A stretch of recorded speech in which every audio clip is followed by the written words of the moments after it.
Hola, buenos días. Voy a presentar lo que es nuestro proyecto final de simulación. Somos Marcelo Aguirre, Fátima Nayeli y Juan José Chávez. Para empezar, el primer problema dado nos dio las locations, los cuales son hornos, los cuales son seis, las cámaras de enfriamiento, que son cuatro cámaras de aire forzado, dos tinas, una de agua y una de polímero, y una cámara de temperatura ambiente. Los recursos que se utilizaron son el cargador, el cual mueve las cargas entre las camas, los hornos y los sistemas de enfriamiento, al igual que el montacargas, los cuales transporta las cargas entre las áreas de salida y de entrada, al igual que las zonas de reposo. Bueno, y ahora voy a explicar el proceso. Primero llega la carga a la fila de entrada y de ahí a la entrada. Después en la operación se pregunta en qué ciclo de avance va la carga usando atributos y si el atributo de avance es el cero, este refiere al ciclo uno. Entonces pusimos otro if para poder asignar un horno dependiendo de su temperatura. Si la temperatura de tratamiento es mayor o igual a 1000 y si el contenido del horno 2, 3 y 6 es cero, entonces enviado a la ruta uno y el atributo del horno se iguala a uno, que pues es la cama de entrada y esto se mueve a través de un montacargas. Y si el contenido no es cero, agregamos un else y pues esto se envía a la ruta 2, que es al reacomodo y el atributo se le asigna el valor de 2. Y ahora, si la temperatura es menor a 1000 y si el contenido de cualquier horno es cero igualmente, entonces se envía a la ruta uno y al atributo igualmente se le asigna el valor de uno y de lo contrario, si no cumple con esta última condición, se envía la ruta 2 con el montacargas. Y el atributo de la ruta de horno obtiene el valor de 2. Y esta la misma lógica se repite para los ciclos siguientes, que es el 2 y el 3. Y una vez que la carga está en la cama de entrada, se pregunta si el atributo designado tiene el valor de uno, en cuyo caso a la carga se envía a la ruta uno, que sería ya sea al horno 2, 3 o 6. Y de lo contrario, si tiene el valor de 2, se envía a la ruta 2, que es a cualquier horno. Este movimiento lo hace el cargador. Una vez que la carga ya se encuentra en el horno uno, que es donde se va a realizar la estabilización, primero se pregunta si se encuentra en ciclo uno, o sea, si el atributo de avance es igual a cero, para entonces checar si la temperatura del horno para el ciclo uno es igual a la variable de temperatura del horno uno, en cuyo caso habría que esperar 15 minutos de tiempo de estabilización. Y si es menor, entonces habría que esperar un tiempo de una distribución triangular con mínima de 30 minutos, una moda de 45 minutos y un máximo de 60 minutos. Y si es mayor el tiempo de espera, es una distribución uniforme de 30 más menos 5 minutos para que se pueda estabilizar e igualar la variable con el atributo para pues, poder igualar ambas temperaturas. Y se realiza este mismo proceso otras dos veces para el ciclo 2 y el ciclo 3. Únicamente se cambia el atributo para verificar la temperatura del ciclo 2 y el ciclo 3 respectivamente. Y para el tiempo del empape en el horno se agrega la lógica de arreglos para poder modificar igualmente los tiempos pues en el Excel, diciéndolo, pues haciéndolo en tres ciclos también. Y ese mismo proceso se repite para los siguientes hornos con su respectiva variable. Por ejemplo, para el horno 2 pues sería la variable de temperatura del horno 2, para el 3 pues la variable de temperatura del horno 3 y así sucesivamente. Y después de cada ciclo, al hacer la estabilización con los tiempos correspondientes, se va guardando el atributo de temperatura del horno de cada ciclo en las variables de temperatura pues de cada horno. E igual creamos atributos de enfriamiento para la salida del horno, los cuales pusimos en la macro. Si se encuentra el ciclo uno, preguntamos si el atributo de enfriamiento del ciclo uno es igual a 1 para enviarlo a la ruta uno, la cual pertenece a la cama de salida. Si es igual a 2, se envía a la ruta 2, que pertenece al aire forzado uno, 2, 3 o 4. Y ya me cansé. Si es 3, a la ruta 3, que es la tina de agua, y si es 4 se envía a la ruta 4, que es la tina polímero. Y eso se repite para los siguientes ciclos 2 y 3. Y pues eso también se repite en todos los hornos. Y la carga se mueve a través del cargador. Ya, gracias. Bueno, pasamos a lo que son los sistemas de enfriamiento. Como se menciona en la presentación, la carga se mueve al sistema de enfriamiento especificado, en donde las cámaras de aire forzado son de la ruta, digo, son cuatro cámaras, de la 1 a la 4. Está la tina de agua, la tina de enfriamiento de polímero y pues la temperatura ambiente que vendría siendo para el enfriamiento natural. Después. Primeramente, si la carga requiere más ciclos, se mueve al proceso, este, en donde, en donde si la carga requiere más ciclos, se mueve a la zona de reposo, donde de 800 a 1000 grados son 1000 10 horas de reposo, Menos de 800 grados centígrados son 5 horas de reposo y más de 1000, igual o más de 1000 grados centígrados son 15 horas. Posteriormente se regresa a la cama de entrada para el siguiente ciclo de calentamiento y al completar todos los ciclos, la carga sale del sistema desde la cama de salida. Para explicarlo un poco más en términos de ProModel, podemos decir que cuando una carga sale del horno, pasa al reacomodo, en donde se mueve pasa al reacomodo para después ir a la entrada.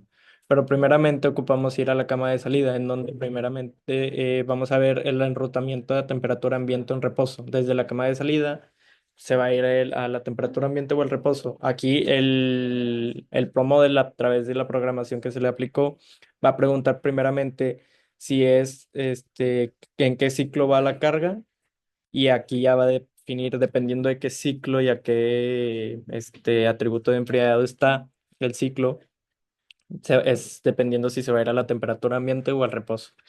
Todas estas cargas se van a mover a través de un montacargas durante un minuto. Para después, ya cuando la carga llega al aire forzado, en teoría de la carga del horno tomó la decisión de irse a la cámara de aire forzado. Se va primeramente a preguntar igualmente en qué ciclo está, para ver cuánto tiempo va a ocupar la carga ser retenida en el aire forzado 1, 2, 3, 4, dependiendo de la cámara y dependiendo del ciclo en la que esté, es el tiempo de enfriado. Después a cada una de a cada uno de los sistemas de enfriamiento se les arregló un arreglo en donde en ese arreglo nos vienen los tiempos que se le requirió utilizar por cada carga, y al igual que el horno, al igual que los tiempos de enfriamiento y los tiempos de calentamiento. Todo eso a través del arreglo que se va a subir a Blackboard junto a los demás archivos. Estos arreglos se fueron puestos la en el processing durante los hornos y todos los sistemas de enfriamiento, que vendrían siendo igual las 4 cámaras de aire forzado, las dos tinas y la temperatura ambiente. Pero bueno, ya explica un poco de cómo explica el funcionamiento de los aire forzados. Ahorita en las tinas. Las tinas, al igual que como mencioné anteriormente, igual que con todos los sistemas, funciona un poco igual la lógica que expliqué con el aire forzado, pero la tina igual. Pregunta en qué ciclo va y en teoría el atributo del tiempo de enfriado es el que va a decir cuánto se va a tardar en la tina. Y al igual que en la temperatura ambiente, ¿cómo se dice? El sistema pregunta primeramente el ciclo para después el atributo definir qué atributo es y definir el tiempo de espera. Por último, ya cuando este, pasan todos los procesos y todos los enfriamientos, ya cuando la carga llega al reposo, primeramente, como acabo de mencionar, se tiene el atributo de temperatura del horno para ver a la temperatura en la que está la carga al momento de salir del horno y ver cuánto tiempo va a ocupar la carga retenerse en la cámara de reposo para próximamente mandarla a la cámara de salidas a través del montacargas. Y ya. También para agregar nada más, agregamos también un arreglo en la cama de entrada, o sea, al principio. Y ya es todo.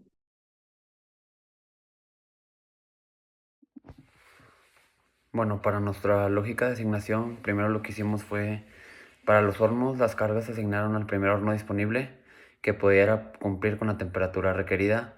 Por ejemplo, si la receta requería temperaturas iguales o superiores a 1000 grados, solo se podían usar el horno 2, 3 y 6. Si todos los hornos estaban ocupados, pues la carga debía esperar hasta que uno estuviera disponible, lo que podía generar colas en momentos de mayor demanda. En cuanto a los sistemas de enfriamiento, pues las recetas definían el sistema que debía usarse: temperatura ambiente, aire forzado, agua o polímero. Cada sistema tenía una capacidad limitada, por lo que si estaba lleno, las cargas también tenían que esperar su turno. Y pues todo esto nos resaltó la importancia de optimizar los recursos y sobre todo de evitar los cuellos de botella. Las variables en este caso nos ayudaron a controlar todo el estado general del sistema, como la temperatura actual de cada horno o el número total de cargas procesadas.